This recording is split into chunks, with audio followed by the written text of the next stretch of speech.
դու երկնքում և խաչի վրա, դու թագավորական աթոռին, դու անչարչարելի ըստ հոգու և չարչարելի ըստ մարմնի,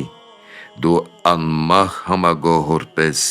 նույնպես և մահկանացու, դու երեքօրյա մեռյալ,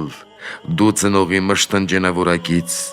դու հարություն տվեցիր քո մարմնի տաճարին զորությանդ Աստված լինելով, քեզ եմ տեսնում մարմնի մեջ,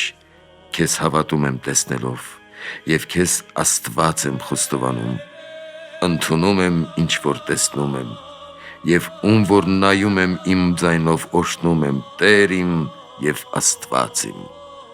որովհետև դու քո իջմամբ իմ անձը հանեցիր անհավատության խորքերից,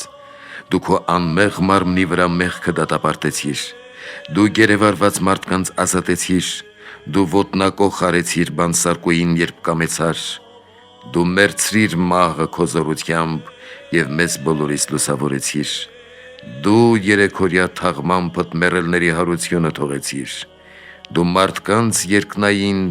երկիրը երկնքից պայծառ և ամեն բան վեհագույն դարձրիր, դու մարդասեր Աստված եղար, որպեսզի մարդուն աստվածասեր դարձնես Տեր իմ և Աստված իմ։